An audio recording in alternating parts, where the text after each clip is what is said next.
नमस्कार मित्रों, सत्य की विजय में आपका स्वागत है। मैं हूं विजय त्रिवेदी। आपका आभार कि आपने अभी तक हमारा जो वीडियो है 3 महीने में 30 लाख बार देखा है। 30 लाख बार, 3 मिलियन टाइम्स जो हमारे वीडियोस हैं वो देखे गए हैं। उसके लिए आपका बहुत आभार, बहुत शुक्रिया, बहुत धन्यवाद। और इस मोहब्बत के लिए, इस बेशुमार मोहब्बत के लिए बहुत बहुत शुक्रिया। कल 15 अगस्त है, तो आज़ादी की इस पूर्व संध्या पर आपको बहुत बहुत बधाई, बहुत शुभकामनाएं। हालांकि देश में अब भी बहुत सारे लोग आज़ादी से पहले की जो विभीषिका है, विभाजन की विभीषिका, उसको भी याद कर रहे हैं। लेकिन उससे आगे हमारे लिए एक सुनहरा भारत खड़ा हुआ है, जो 2047 में विकसित भारत की बात कर रहे हैं। तो क्या विकसित भारत की तरफ हम बढ़ रहे हैं, इस पर भी हम चर्चा करेंगे। लेकिन पहले बात करते हैं एक रिकॉर्ड की, कि प्रधानमंत्री नरेंद्र मोदी इस बार जब कल सवेरे झंडा फहरा रहे होंगे लाल किले की प्राचीर पर, तो 12वीं बार ऐसा कर रहे होंगे। हालांकि इससे पहले इंदिरा गांधी जी जो प्रधानमंत्री रही हैं, उन्होंने 16 बार और जवाहरलाल नेहरू ने 17 बार झंडा फहराया है 15 अगस्त के मौके पर। लेकिन एक और इंटरेस्टिंग बात मैं आपको बताऊं कि जवाहरलाल नेहरू ने भले ही झंडा फहराया हो, लेकिन क्या आप जानते हैं कि 15 अगस्त 1947 को झंडा लाल किले पर जवाहरलाल नेहरू ने नहीं फहराया था, प्रधानमंत्री ने नहीं फहराया था। उस दिन 14-15 अगस्त की दरमियानी रात ये झंडा, जब आज़ादी का अनाउंसमेंट हुआ था trust with destiny, Jawaharlal Nehru के उस ऐतिहासिक भाषण के साथ, तब वो रात को 12 बजे झंडा काउंसिल हाउस में, जिसे आजकल हम लोग पार्लियामेंट हाउस कहते हैं, हालांकि अब तो वो इमारत भी बदल गई है, वहाँ पर वो झंडा फहराया गया था। पहली बार तिरंगा फहराया गया था और होस्टिंग की गई थी। जो जैक था, ब्रिटिश झंडा था ब्रिटिश सरकार का, उसे उतारा गया और फिर काउंसिल हाउस पर, यानी जो पार्लियामेंट हाउस है, उस पर जवाहरलाल नेहरू ने पहली बार झंडा वहां फहराया था। लाल किले पर झंडा फहराने की परंपरा शुरू हुई 15 अगस्त 1948 से। अब तक जितने भी प्रधानमंत्री हुए हैं, ये सौभाग्य की बात कहना चाहिए कि चाहे वो कितने भी समय के लिए, कम समय के लिए प्रधानमंत्री रहे हों, लेकिन हर प्रधानमंत्री को कम से कम एक बार झंडा फहराने का मौका मिल गया है लाल किले की प्राचीर पर। ये तीनों लोगों का तो बड़ा रिकॉर्ड है। जवाहरलाल नेहरू ने 17 बार, इंदिरा गांधी जी ने 16 बार और प्रधानमंत्री नरेंद्र मोदी 12वीं बार फहरा रहे हैं। लेकिन एक बार झंडा फहराने वाले लोगों का नाम भी मैं आपको बताऊं, तो उसमें चरण सिंह जी हैं, वीपी सिंह हैं, चंद्रशेखर हैं, देवेगौड़ा है और इंद्र कुमार गुजराल हैं, जिन्होंने सिर्फ एक एक बार झंडा फहराया। हालांकि वो बहुत कम समय के लिए प्रधानमंत्री रहे थे। अब कल सवेरे जब नरेंद्र मोदी झंडा फहरा रहे होंगे, तो एक नए भारत की थीम के साथ, नया भारत थीम इस बार रखी गई है, उसको लेकर वो अपना भाषण देंगे। ऑपरेशन सिंदूर का जो लोगो है वो मेन थीम रखा गया है, यानी ऑपरेशन सिंदूर का फोकस रहेगा और वही जुड़ा है नए भारत से भी। नया भारत हमारी थीम है, तो जाहिर है कि प्रधानमंत्री नरेंद्र मोदी के भाषण में ऑपरेशन सिंदूर को लेकर खास बात होगी। जो अंतर्राष्ट्रीय स्तर पर जो माहौल चल रहा है, उसको भी एक मैसेज देने की कोशिश प्रधानमंत्री नरेंद्र मोदी करेंगे। आपको याद होगा कि पिछले काफ़ी दिनों से हिंदुस्तान की अंदरूनी राजनीति में भी ऑपरेशन सिंदूर को लेकर काफ़ी राजनीति होती रही है, काफ़ी गर्मा गर्मी होती रही है, बहुत सारे सवाल पूछे गए, बहुत सारे सवालों के जवाब भी दिए गए। हो सकता है कि कुछ लोग कह सकते हैं कि बहुत सारे सवालों के जवाब नहीं मिले, लेकिन संसद में भी ऑपरेशन सिंदूर को लेकर बड़ी बहस हुई। लोकसभा और राज्यसभा दोनों जगह पर 16-16 घंटे की बहस उस पर हुई है। प्रधानमंत्री, रक्षा मंत्री, गृह मंत्री, विदेश मंत्री ने उन बहस का जवाब दिया है। लेकिन हो सकता है अब भी कुछ सवाल बचे हुए हों। हमारे जो सेना प्रमुख हैं, आर्मी चीफ हैं, उन्होंने भी इसका जवाब दिया, आर्मी चीफ हैं, उन्होंने भी इसका जवाब दिया, सीडीएस हैं, उन्होंने भी इस पर विस्तार से जानकारी दी है।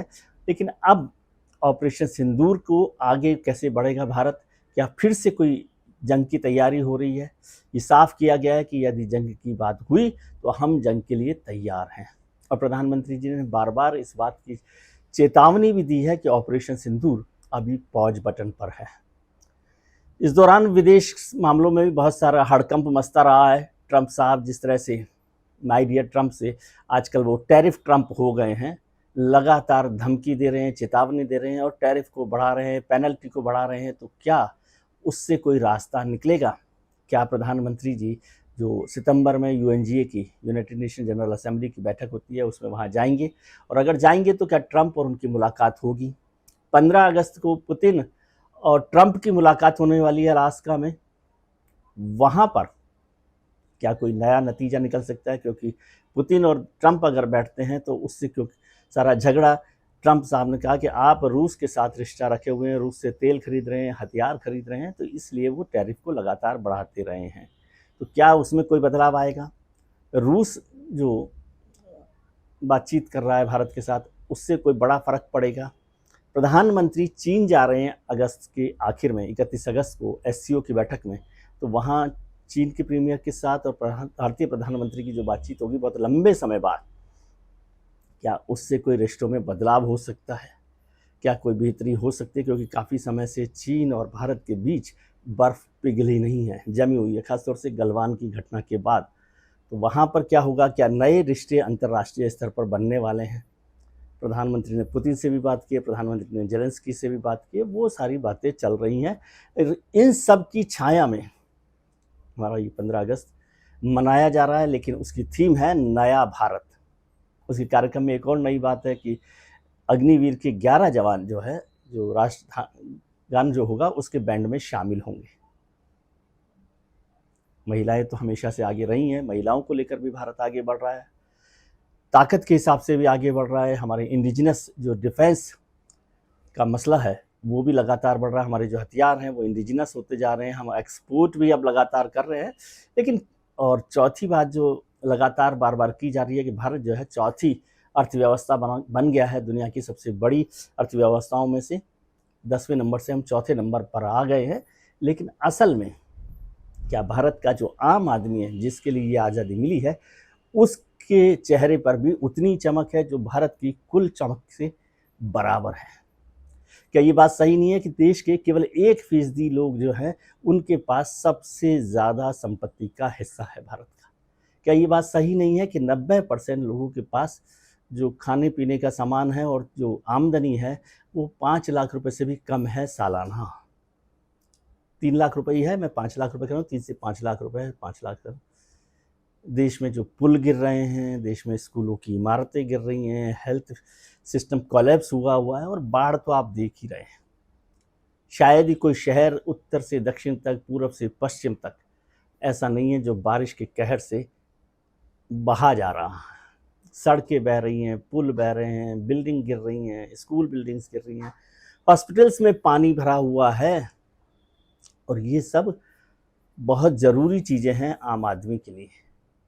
तो ये जो चमक धमक है चौथी अर्थव्यवस्था की, जो इंडियन हथियारों की, जो एक्सपोर्ट की, बड़ी बड़ी बातों की, दुनिया से हमारे रिश्तों की, मल्टी अलाइन डिप्लोमेसी की, प्रधानमंत्री जी को 25-30 देशों से जो सर्वोच्च सम्मान मिलने की कहानी, ये सब क्या उस आम आदमी के आंसू पहुंच सकती है? उस आम आदमी के चेहरे पर खुशी ला सकती है? ये बड़ा महत्वपूर्ण मुद्दा होगा जिस पर हमें चर्चा करनी चाहिए। आज़ादी के इस मौके पर जो आज़ादी की लड़ाई लड़ी गई, उस पर भी लगातार बहस होती रही है। लेकिन ये मानकर चलिए, गांधी हों, बोस हों, गोखले हों, लाला लाजपत राय हों, तमाम जो लोग हैं हमारे, उन्होंने इस आज़ादी के आंदोलन में हिस्सा दिया है, और हर का हिस्सा महत्वपूर्ण है, और आम आदमी भी उस लड़ाई में लड़ता रहा है। गांधी ने एक मैसेजिंग देकर, चरखे की मैसेजिंग देकर, विदेशी वस्त्रों की होली जलाकर, तो मुझे याद आया कि प्रधानमंत्री ने अभी कहा है कि हमें स्वदेशी वस्तुओं पर ध्यान देना चाहिए। स्वदेशी वस्तुओं का तो बहुत अच्छा होता है, उससे देश का भी सम्मान बढ़ता है, देश की ताकत भी बढ़ती है, देश की आर्थिक ताकत भी बढ़ती है। लेकिन क्या ये राष्ट्रीय स्तर पर, क्या सरकारी स्तर पर, और क्या बड़े उद्योग घरानों के स्तर पर यही नीति अपनाई जा रही है? क्या वजह है कि आज भी हम $100 बिलियन के ट्रेड डेफिसिट के साथ चाइना के साथ व्यापार कर रहे हैं? ये ठीक है कि हम 200 से ज़्यादा देशों के साथ एक्सपोर्ट कर रहे हैं और 100 से 150 के करीबन देशों के साथ इंपोर्ट कर रहे हैं, ये तो चलता रहता है, दुनिया के दस्तूर है। लेकिन ये भी देखिए कि करीब 20 लाख लोग हिंदुस्तान की नागरिकता छोड़ चुके हैं, और वो दुनिया के दूसरे देशों की नागरिकता स्वीकार कर चुके हैं। लेकिन एक बात और बता दूं, ये जो 20 लाख लोग हैं उनमें से आम आदमी शायद ही हो। वो बड़े बड़े अरबपति हैं जिन्होंने इस हिंदुस्तान से अपनी अथाह संपत्ति को कमाया है और भारत माता की जय के नारे वो सार्वजनिक कार्यक्रमों में लगाते हैं। लेकिन वो 20 लाख लोग अरबों की संपत्ति को साथ भारत छोड़कर जा रहे हैं। क्या उन पर कानूनी कोई बाध्यता हो सकती है, नहीं हो सकती, कैसे किया जा सकता है, ये सारे सवाल भी अब भी बाकी हैं। राष्ट्रीय स्वयंसेवक संघ के सरसंघ चालक बार बार भले ही कहते रहे हिंदू मुस्लिम एकता की बात, प्रधानमंत्री नरेंद्र मोदी सबका साथ सबका विकास की बात पर जोर देते रहें, लेकिन क्या उस तलखी में कोई कमी आई है या वो तलखी बढ़ी है? सैफरन टेरर का जो आरोप लगाने वाले राजनेता थे उनको भी जवाब मिल गया है। और अब जो सबसे बड़ी बात है आज़ादी के इस मौके पर, लोकतंत्र के इस मौके पर, कि क्या जो हमारा चुनाव आयोग है, सिस्टम है, इलेक्टोरल सिस्टम है, वो ठीक ठाक है, पाक साफ है, उसमें कोई गड़बड़ी है, उस गड़बड़ी को ठीक करने की मंशा चुनाव आयोग के पास है या नहीं है, इस सब पर भी चर्चा होनी चाहिए। क्योंकि लोकतंत्र तभी मजबूत रहेगा जब आम आदमी को लगे कि उसका वोट सही आदमी के पास गया है। आज के लिए इतना ही। आप अपना ख्याल रखिए और उनका ख्याल रखिए जो आपका ख्याल रखते हैं। अपने मित्रों, परिजनों, रिश्तेदारों के साथ खुश रहिए, व्यस्त रहिए, मस्त रहिए, स्वस्थ रहिए। एक बार फिर शुभकामनाएं, फिर बधाई आपको आज़ादी की पूर्व संध्या पर। नमस्कार, प्रणाम, आभार।